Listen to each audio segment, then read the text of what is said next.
ഗേറ്റിന് പുറത്താക്കാനല്ലേ പറ്റൂ. തണുത്ത് പറച്ച് ചത്താലും ശരി, ഇതിനകത്ത് അവന്മാരുണ്ടെങ്കിൽ അവന്മാരെയും കൊണ്ട് ഞാൻ പോവും.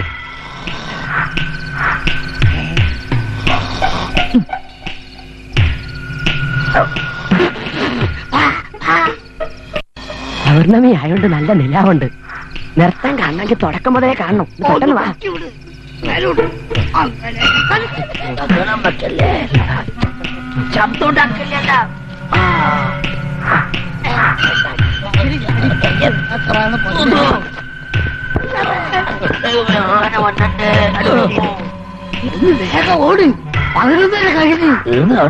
ഇവരെല്ലാം എങ്ങോട്ടേക്കായി പോകുന്നേ? പുറകെ കൂടുക തന്നെ.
ശബ്ദമുണ്ടാക്കല്ലേ, ശബ്ദമുണ്ടാക്കല്ലേ. എങ്ങനെയുണ്ട് ഡാൻസ്? കലക്കൻ. നല്ല പറ.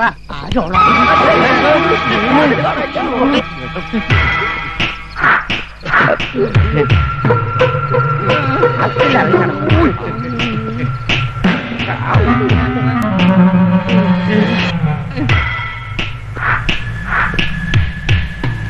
അർദ്ധരാത്രി മതില് ചാടി തെണ്ടാൻ നടക്കണോ? ഞങ്ങള് കാറ്റ് കൊള്ളാൻ പോയതാ. കാറ്റ് പോകാൻ കാലത്താ ഒരു കാറ്റ് കൊള്ളല്. നാളല്ലല്ലോ ഈ വയസ്സുകാലത്ത്. അപ്പൂപ്പന്മാരുടെ മക്കളുടെ മക്കൾക്ക് വരെ കല്യാണപ്രായം എത്തിക്കാണൂല്ലോ. എന്നിട്ടും വേണോ ഈ ഇളക്കം?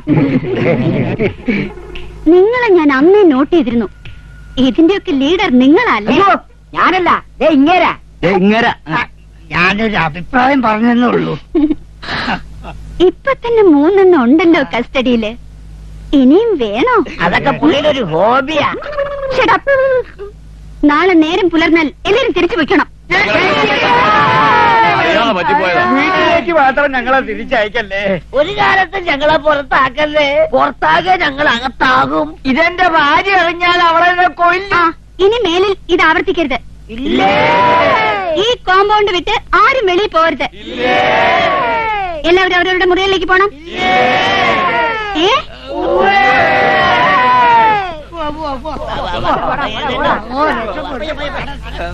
നിങ്ങൾക്കും വരാമായിരുന്നില്ലേ? നല്ല രസമുണ്ടായിരുന്നു കാണാൻ. എവിടെ പോയി എല്ലാവരും? എവിടെ പോയി? അയ്യോ, ശാന്തസുന്ദരം!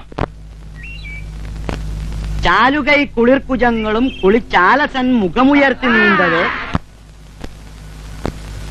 ആലുവ പുഴയിൽ അമ്പുജാക്ഷിമാർ.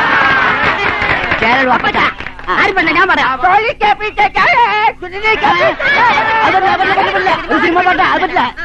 ഫ്രണ്ട്സ്, ഞങ്ങളിവിടെ ഏർപ്പെടുത്തിയ നിബന്ധനകൾ നിങ്ങളുടെ സുരക്ഷിതത്വത്തിനും നന്മയ്ക്കും വേണ്ടിയായിരുന്നു. എന്നാലത് നിങ്ങളെ വിഷമിപ്പിച്ചെന്ന് മനസ്സിലാക്കാൻ ഞങ്ങൾ വൈകിപ്പോയി. അതിന്റെ പ്രതികരണമായിരുന്നല്ലോ ഇന്നലത്തെ പ്രകടനം. ഇത്തരം ഒരു അവസ്ഥയിൽ നിങ്ങൾക്ക് സന്തോഷകരമായ ഒരു കാര്യം പറയട്ടെ. നാളെ രാവിലെ 10 മണി മുതൽ വൈകിട്ട് 5 മണി വരെ നിങ്ങൾക്ക് പുറത്തു പോകാം. ഇഷ്ടമുള്ളിടത്ത് ഇഷ്ടം പോലെ.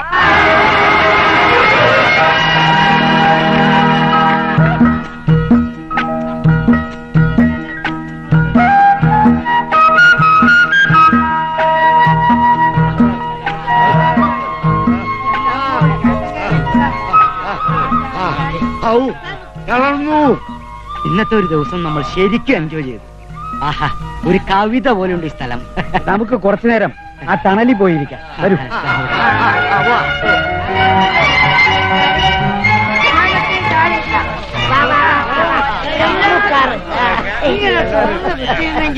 അതെ.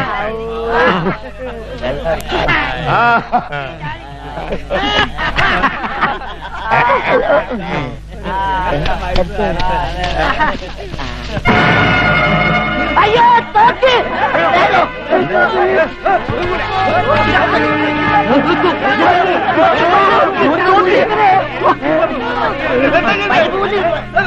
വളരെ സൂക്ഷിക്കണം. ഇതൊക്കെ ഇല്ലീഗൽ വെപ്പൺസാ. ആരോ ഒളിപ്പിച്ചു വെച്ചിട്ടുള്ളതാ. എല്ലാം കൂടി എടുത്തിട്ട് പോയാലോ? വേണ്ട, നമുക്കിത് പഴയ പോലെ മൂടി വെക്കാം. എന്നിട്ട് ഈ വിവരം പോലീസിനെ അറിയിക്കാം. എങ്കിലിത് ബാലുവിനോട് തന്നെ നമുക്ക് ആദ്യം പറയാം. അയാൾ അറിയാതെ നമുക്കൊന്നും ചെയ്യണ്ട. അതാ നല്ലത്, അതാ നല്ലത്. തൽക്കാലം നിങ്ങൾ ആരും ഒന്നും കണ്ടില്ല, മനസ്സിലായോ? എന്ന് പറഞ്ഞാൽ എങ്ങനെയാ? ഇത്തരം കാര്യങ്ങൾ എത്രയും പെട്ടെന്ന് പോലീസിനെ അറിയിക്കണം. അത് അപകടമാണ്. പോലീസ് ഇടപെട്ട സംഗതി കുഴപ്പമാകത്തേ ഉള്ളൂ. നമ്മളെ നാട്ടില് ഇത്രയും പ്രശ്നങ്ങൾ നടക്കുമ്പോള് ഇങ്ങനെയൊരു സംഗതി എന്തായാലും പോലീസിന് കാണിച്ചു കൊടുക്കണം. നോക്കൂ, നിങ്ങൾക്കൊക്കെ എന്നേക്കാൾ പ്രായവും പക്വതയും ഒക്കെ ഉണ്ട്. എന്നാൽ എനിക്ക് തോന്നുന്ന ഒരു കാര്യം പറഞ്ഞോട്ടെ. എന്താ അത്? നമ്മളിപ്പോ പോലീസിൽ കംപ്ലൈന്റ് ഇരുന്ന് വെക്കാം. അവർ ആക്ഷൻ എടുക്കും. ഈ ആയുധങ്ങൾ ആരുടേതാണെന്ന് ആർക്കറിയാം? ഏതെങ്കിലും ഒരു തീവ്രവാദി ഗ്രൂപ്പിന്റെ മറ്റോ ആണെങ്കിൽ അവരടങ്ങിയിരിക്കുവോ? ആയുധങ്ങൾ കാണിച്ചു കൊടുത്ത് നമുക്ക് നേരെ ഒരു ആക്രമണം ഉണ്ടാവില്ലെന്ന് ആര് കണ്ടു? പല സ്ഥലങ്ങളിൽ നിന്ന് വന്ന നിങ്ങളുടെ പൂർണ്ണ ഉത്തരവാദിത്വം ഇന്ന് എന്റെ കൈകളിലാണ്. നിങ്ങൾക്ക് എന്തെങ്കിലും സംഭവിച്ചാ വേണ്ട, നമ്മൾ എടുത്ത് ചാടണ്ട. അതുകൊണ്ട് തൽക്കാലം നമ്മൾ ആരോടും ഒന്നും പറയുന്നില്ല. എന്റെ ഒരു സുഹൃത്ത് ഒരു പോലീസ് ഓഫീസറുണ്ട്. അദ്ദേഹവുമായി ഞാൻ ഈ കാര്യം ഒന്ന് ഡിസ്കസ് ചെയ്യട്ടെ. എന്ത് വേണമെന്ന് അത് കഴിഞ്ഞിട്ട് നമുക്ക് തീരുമാനിക്കാം.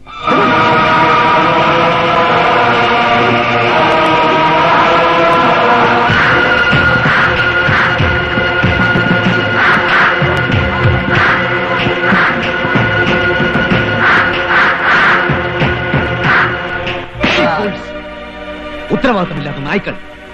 മറ്റുള്ളവർ കാണുന്നത് വലിച്ചെറിയാനല്ല ആയുധങ്ങൾ നിന്നെ ഏൽപ്പിച്ചത്. ഒളിപ്പിച്ചു വെച്ചിരുന്നതാ. അതെ, പിന്നെ എങ്ങനെ അവരത് കണ്ടു? അത് നമ്മൾ കൊണ്ടുവന്ന അതേ കിഴവന്മാർ. നിന്നെയാണ് ഞാനത് ഏൽപ്പിച്ചത്. നീ അതിന് മറുപടി പറഞ്ഞേ പറ്റൂ.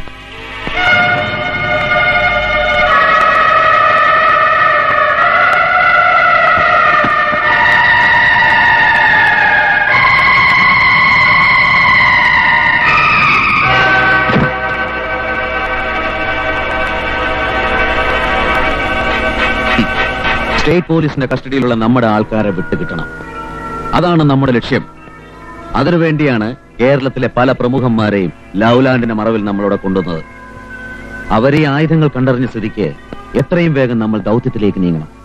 യെസ്, അവരെ ബന്ദികളാക്കി ഗവൺമെന്റിനോട് നമ്മൾ ആവശ്യപ്പെടുന്നു നമ്മുടെ ആൾക്കാരെ വിട്ടുതരാൻ. അതിനായി ഒരു പിക്നിക്കിനെന്ന് പറഞ്ഞ് അടുത്ത ദിവസം അവരെ നമ്മൾ ഈ ദ്വീപിലേക്ക് കൊണ്ടുവരുന്നു. ബഹുമാനപ്പെട്ട ആഭ്യന്തരമന്ത്രിക്ക് എന്റെ കൂടെ പഠിച്ച സുഹൃത്തെ, 2 ചോട്ട കള്ളന്മാര് കാരണം പെൻഷൻ തരാതെ പോലീസിൽ നിന്നും നാളെ എന്നെ പിരിച്ചുവിടുകയാണ്.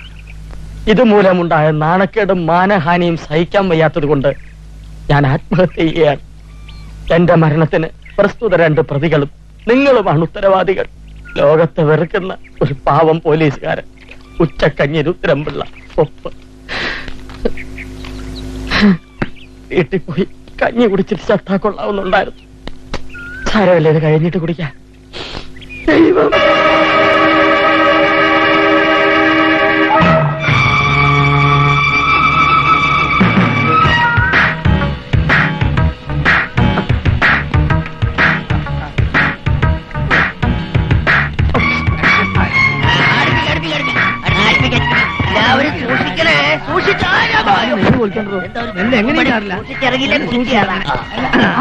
എന്താ ലൗലോ?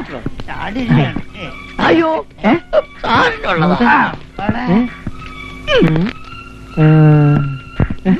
ചതിച്ചല്ലോ. എന്റെ കൂടെ പഠിച്ച ഉച്ചക്കഞ്ഞി രുദ്രംപിള്ള മുങ്ങിച്ചാത്ത രുദ്രംപിള്ള ആയല്ലോ പറച്ചോനെ. പോയി അടുത്ത ഗ്രൂപ്പിനെ കൊണ്ടുവരും.